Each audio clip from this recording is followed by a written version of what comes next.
Yan, what's up mga boss? Isang mapagpalang araw na naman pong muli sa inyo lahat. Magandang araw po sa ating mga viewers dyan, dun sa ating mga supporters na nagbe-breed. So kamusta na po yung inyong mga na-select na inyong mga i-breed? So I'm sure pinili niyo na yung pinakamaganda sa inyong breeding stock. So eka nga select the best. So ayan. At nandito na naman po muli ang inyong Boss Nolly Vlog, nagbabalik at welcome back po tayong lahat dito sa ating bunting YouTube channel.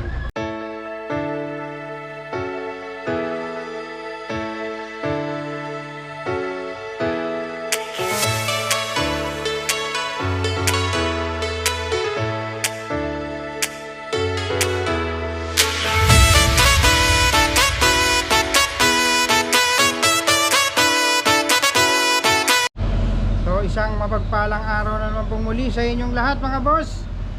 So ngayon i-discuss ko sa inyo, ituturo ko dun sa mga nagtanong sa atin kung paano tayo select nung mga ibinibreed nating manok, kung kailan ba talaga na napapanahon para tayo ay makapag-breed ng gagamitin nating panlaban. So ito mga boss, tip lang, pero muli paalala lang po at disclaimer dun sa mga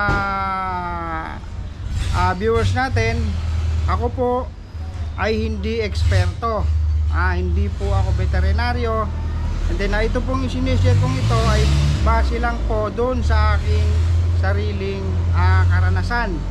So ginagawa ko, isinishare ko lang sa inyo para na sa ganon po pwede nyo namang gayahin, at po pwedeng hindi, nasa sa inyo na po yan.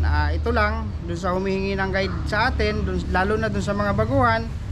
At ito, ginawa natin itong video na to. So ituturo ko sa inyo kung paano ba tayo nagse-select nung ginagawa nating pag-breeding material. So paano ba tayo nagme-mating at kailan ba tayo dapat nagbe-breed para dun sa makapasok tayo dun sa mga asosasyon na gusto nating lalabanan.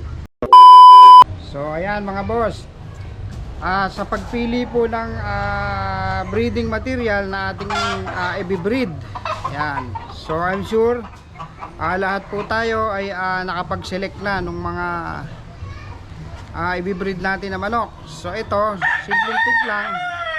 At dun sa nagtanong kasi sa atin, dun sa nabasa nating comment na kailan ba dapat nagbe-breed para sa labanan.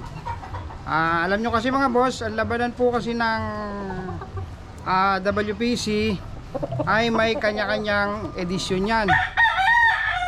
May early bird, may local, may national, at may late born. Yan po yung dapat na pinaghahandaan natin. Depende po sa inyo yan kung anong edisyon gusto nyong lumaban. So sa atin, kapag magbe-breed tayo, mas maganda po, mas maagap tayo pagdating sa labanan. So kung ang target natin ay magbe-breed tayo para tayo sumali sa labanan, so sabi ko nga dun sa mga previous vlog ko, mas maganda na ang labanan ngayon mga boss. Hindi mo na kailangan ng malaking kapital, manok lang ang gagamitin mo, may chance ka nang maging milyonaryo. So gagawin nyo mga boss, kapag ka po kayo magbe-breed at ang gusto nyo labanan ay ang early bird, so dapat itong panahon na to ay mayroon na kayong nakasalang. Yan, mayroon na kayong nakasalang. So dapat makapagpalabas kayo ng inyong sisiw. So dapat month of September, second week of September, dapat meron na kayong naipon na itlog. So mangyari, kapag po yan ay sinalang nyo, dapat on the first week of October, dapat meron na kayong napalabas na sisiw. Mas maganda mga boss, medyo mas may edad ng konti yung inyong napabanded. Although nasa sa inyo yan kung paano nyo ma-maintain. Kasi ang screening po kasi ng WPC medyo mahigpit. Yan, medyo mahigpit. So dapat ingat kayo dun sa ibinibigay nyo mga supplement, mga pagkain, dahil kapag ka po yan ay naglaglag ng balahibo, hindi yan papasok sa banding. So mangyari, masasayang lang yung ibinread nyo ng early. So dapat medyo alalay lang, always monitor para sa kanilang status. So ang gagawin nyo mga boss sa pagpili ng gagamitin nyo na breeding material na i-breed, so ganito, ito mga boss, simpleng tip lang. Kapag ka po kayo ay pipili ng gagamitin yung breeding material na i-breed, dapat hanapin nyo sa mga manok nyo yung matitigas ang buto. Ayan, mga boss, yung matitigas ang buto. Always remember mga boss, kapag ang manok ay matitigas ang buto, magandang pangilalim, yan po yung mga powerful at accurate puncher. Kung mapapansin nyo dun sa mga commercial na mga breeder talaga, ano ba yung ina-advise nila sa inyo sa pagpili ng breeding material? Dapat maganda ang buto, maganda ang balikat. So ayan mga boss, yung mga simpleng tip na dapat, yung mga guide na dapat na sinusundan natin. Hanap kayo ng manok na i-breed nyo na dapat maganda yung buto. Mga boss, kung di nyo natatanong, ito po yung experience ko dun sa mga binibreed ko at inilalaban. So mas maganda, mas accurate puncher sila. Ang mga manok kasi na matitigas ang buto mga boss, kahit maunahan mo yan, pag yan ay bumato ng isang palo at tumama accurate, so may chance pa kayong manalo pagdating sa ganyang laban. So ito mga boss, ipapakita ko sa inyo yung mga candidate natin for breeding as early bird. So ipapakita ko sa inyo yung mating ko at para magkaroon kayo ng konting idea. So tara mga boss, papakita ko sa inyo.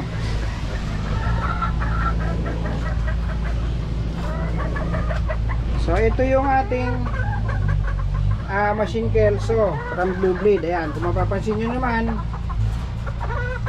ang inahin natin, pag nilapitan mo ay umuupo na sila. So ayan yung ating candidate number 1. So ayan, kung mapapansin nyo, pula yung kanilang mga mata. Ayan, yung machine kelso, pero yung broodcock niya hindi pa nakasama.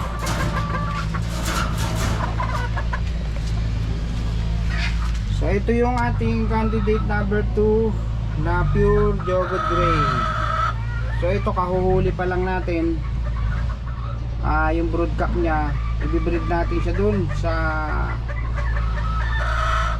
nanalo natin na machine kelso gray from Blue Blade.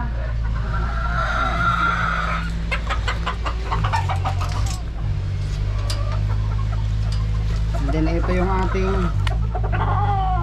mating number 3. Ayan. Ito po ay isang pure 5K sweater na old line ni Mr. Carichua ng Pilar Game Farm. So ibinibreed natin siya sa machine kelso at saka sa sweater na Bruce Barnett ni Congressman Sunny Lagon. So ayan yung isang mating natin.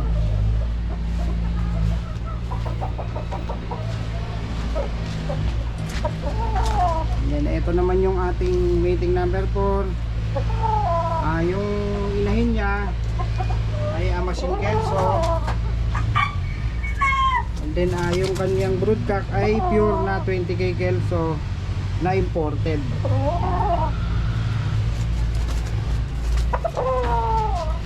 Then lipat naman tayo sa kabila. So ito yung ating isa pang set ng breeding. Ito, kung mapapansin nyo, puti sila. Puti. Kapag ka po ba nakita nyo ganyan na puti, alam ko na kung ano yung pumapasok sa isip nyo. Yan. Pero palagay ko nagkakamali kayo dahil yan ay hindi white kelso. Yan. Sila po ay pure nas white from Congressman Sani Lagon. Yan. Tapos ito yung kanilang broodcock na Poson sweater over 5K sweater. So street sweater siya. Bakit kaya yung ginamit nating broodcock? Kasi nga mga boss, kung matatandaan nyo yung mga pinaglalaban ko sa Gap Rizal, nag-elimination ako, kapatid niya yung mga nanalo. Hindi na nilabang ko sa Teresa Rizal, kapatid rin niya yung mga nanalo. Kaya yan yung pinakamaganda na kapag magme-maintain kayo ng winning line, dapat ang broodcock nyo may kapatid na lalaki or kapatid na babae para makuha nyo yung kanilang pagiging winning line. So ayan yung ating broodcock na isa. So dito naman tayo sa kabila. So ito, ayan, kung mapapansin nyo, ito yung long tail white legged sweater. Yan, kung mapapansin nyo, stag lang yan pero ang haba ng buntot. Yan. So kapag sinabing white legged sweater, so siguro kilala nyo na kung sino ang breeder nyan. So dini ko siya ipinasa ko siya dito sa ating imported na 20K kelso. Ayan. Ayan, kasi magandang record sa akin ng 20K kelso na to. Ayan, lipat tayo sa kabila. Ito yung pinakalas na meeting natin. Ito yung pinaka famous para dito sa Boss Noli Vlog, Backyard Breeder. So ito yung ating pinaka baseline pagdating sa Battle Cross. Yan ay ang Jogod Gray over 5K sweater. Ayan.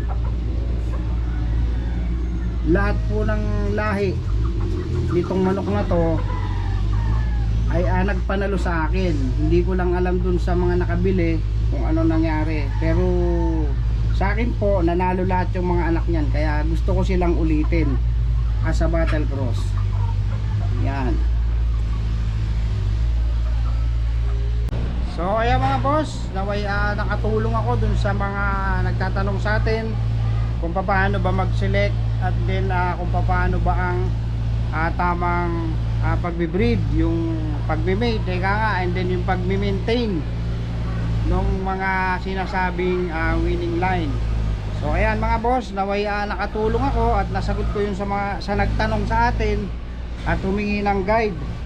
So mga boss, itong hawak ko pong manok na ito ay puti. Alam niyo naman, puti.